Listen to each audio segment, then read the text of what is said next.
1991년 4월 19일 금요일, 펜실베니아주 브리스톨 타운십에 화창한 금요일 오후였습니다.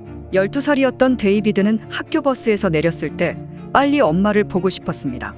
그날 데이비드는 성적표를 받았고 우등생 명단에 이름을 올렸기 때문입니다.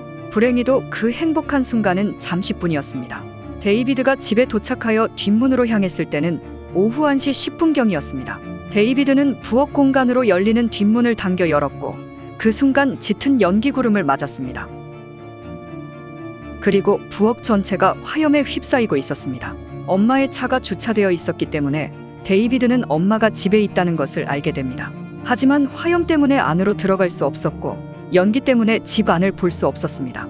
엄마가 집 안에 갇힐까 두려웠던 데이비드는 앞마당으로 달려가 도와달라고 소리쳤습니다. 잔디밭 작업을 하던 이웃 주민이 데이비드의 소리를 듣고 달려오게 됩니다. 데이비드는 엄마가 집 안에 있으니 도와달라고 부탁하였죠. 이웃 주민은 집으로 들어가려고 했지만 화염은 그를 가로막았습니다. 그는 집으로 달려가 911에 전화를 걸게 됩니다. 잠시 후 몇 명의 주민이 도착했고 정원 호스를 사용하여 불을 끄려고 했지만 헛수고였습니다. 소방관들은 몇 분 만에 도착했지만 조이를 구하기에는 너무 늦은 상태였습니다.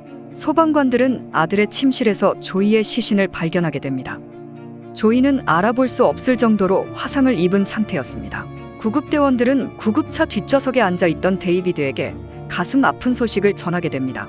이웃 중 한 명이 조이의 남편 찰리에게 전화를 걸어 소식을 전했고 찰리는 서둘러 집으로 달려왔습니다. 그가 도착했을 때 화재는 진압되었지만 집의 일부는 그을린 잔해로 변해 있었습니다. 아내가 집에서 나오지 못했다는 걸 알았을 때 그는 울음을 터뜨렸습니다. 몇 분 후 그의 16살 된 딸이 학교에서 집으로 돌아왔고 찰리는 딸에게 어머니가 돌아가셨다고 말할 수밖에 없었습니다. 당국은 처음에 조이가 주택 화재의 비극적 희생자라고 생각했습니다. 하지만 검시관은 이 사건이 살인사건이라고 발표하게 됩니다. 부검 결과 조이는 5번 칼에 찔렸고 그녀의 목에는 컴퓨터 코드가 감겨 있었습니다. 불에서 나온 연기는 조이의 폐에 들어가지 않았기 때문에 조이는 화재가 시작되기 전에 사망했던 것이었습니다. 화재는 조이의 시신이 발견된 데이비드의 침실에서 시작된 것으로 보았습니다. 화염을 진압하는 데 사용된 물은 결국 잠재적인 증거를 씻어냈습니다. 또한 소방관들에 의해 무의식적으로 짓밟혔습니다. 지문도 DNA도 물리적 증거는 어디에도 없었습니다. 조이의 가족은 그녀가 살해되었다는 소식을 듣고 충격에 빠졌습니다. 조이는 예의 바르고 느긋한 성격으로 누구와도 원한 관계를 가지고 있지 않았습니다. 범인이 어떻게 이웃 중 한 사람도 보거나 듣지 못한 채 조이의 집에 들어가 그녀를 살해할 수 있는지 이해할 수 없었습니다. 조이는 지역 주치의의 사무실에서 의료 보조로 일했고 동료들은 그가 최고의 직원이라고 말했습니다. 조이는 동료들과 환자들에게 존경을 받았고 모두들 조이의 죽음에 충격을 받았습니다. 조이의 시신 상태 때문에 검시관은 조이의 사망 시간을 추정하지 못했습니다. 형사들은 가족과 친구들을 인터뷰한 결과 그녀가 금요일 정오에서 오후 1시 사이에 살해당했을 가능성이 높다고 결론 내렸습니다. 조이는 그날 아침 아이들을 학교에 보내고 자신의 월급을 현금화하기 위해 은행에 갔고 오전 9시 53분에 은행을 떠났습니다. 그리고 그녀는 동네 마트에서 목격되었습니다. 그녀의 차에서 발견된 영수증에는 그녀가 오전 10시 54분에 마트를 떠난 것으로 나타났습니다. 찰리는 직장에서 일하고 있었기 때문에 그 시간 동안 확실한 알리바이가 있었습니다. 수사관들은 아내의 죽음에 대한 잠재적인 용의자로 찰리를 빠르게 제거하게 됩니다. 오전 11시 30분경 교회 목사와 신도가 조이의 집을 방문했습니다. 조이는 몇 주 전 처음으로 그들의 교회에 참석했으며 그들은 조이가 회원이 되는 것에 관심이 있는지 알아보기 위한 일상적인 방문이라고 말했습니다. 목사는 수사관들에게 오전 11시 50분쯤 조이의 집을 떠났다고 말했습니다. 처음에 형사들은 교회에서 온 두 노인을 조이의 죽음의 유력한 용의자로 여겼습니다. 그들은 여러 차례 신문을 받았고 거짓말 탐지기 검사를 받았지만 수사관들은 결국 두 노인을 용의선상에서 배제시켰습니다. 조이의 집 앞에 주차된 수상한 차량을 목격했다는 이웃이 나오게 됩니다. 1980년대 쉐보레 몬테카를로로 파란색 자동차가 조이의 집 앞에 주차되어 있었다고 말했죠.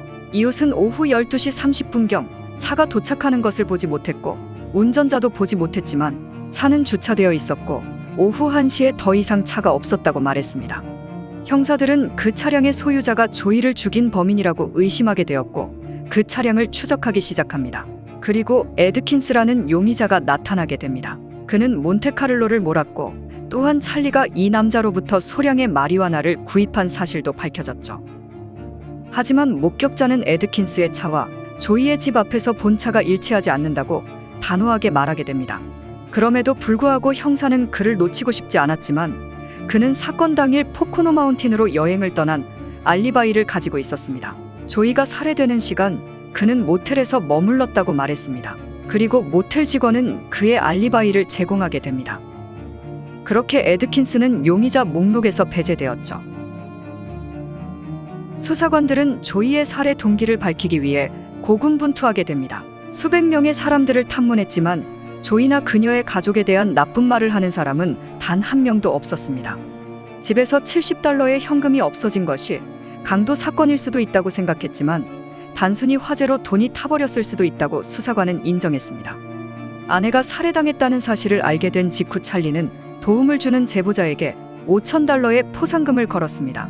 여러 가지의 제보를 받았지만 중요한 단서는 없었습니다. 범인이 집에 강제로 침입한 흔적을 보지 못했기 때문에 조이가 범인을 알고 있었을 것이고 기꺼이 문을 열어줬을 것이라 보고 있습니다. 그리고 조이는 빠르게 제압당했을 것으로 보고 있습니다.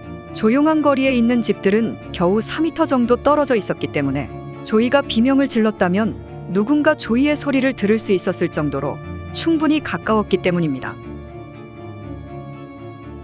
형사들은 이 사건에 대해 거의 진전이 없다고 인정하게 됩니다. 범행 동기를 알 수 없었고 잠재적인 용의자도 없으며 물리적 증거도 없었습니다. 찰리는 아내 없이 길을 잃었다고 느꼈지만 그들이 함께 살았던 불에 탄 집을 다시 짓기로 결심했습니다. 찰리는 건설 회사에서 일했고 그 회사는 찰리가 필요로 하는 모든 건축 자재를 기부했습니다. 하지만 찰리는 아내를 잃은 것을 극복하지 못하고 2000년 워싱턴으로 이사하게 됩니다. 이 사건은 최근 벅스카운티 지방검찰청에 넘겨졌습니다. 수사관들은 조이를 살해한 범인이 분명 조이를 알고 있다고 믿고 있습니다. 컴퓨터 전원줄로 목을 졸랐다는 사실은 범인이 조이를 죽일 의도로 집에 온 것이 아니라고 생각하고 있습니다. 수사관들은 범인이 밝혀질 것이라는 희망을 버리지 않고 있지만 최종적으로 목격자가 나서지 않는다면 사건은 쉽게 풀리지 않을 것으로 보고 있습니다. 2021년 찰리는 아내의 죽음에 대한 정보에 $25,000를 제공하기로 결정했습니다. 조이의 정의를 위해 찰리는 답을 기다리고 있습니다. 시청해 주셔서 감사합니다.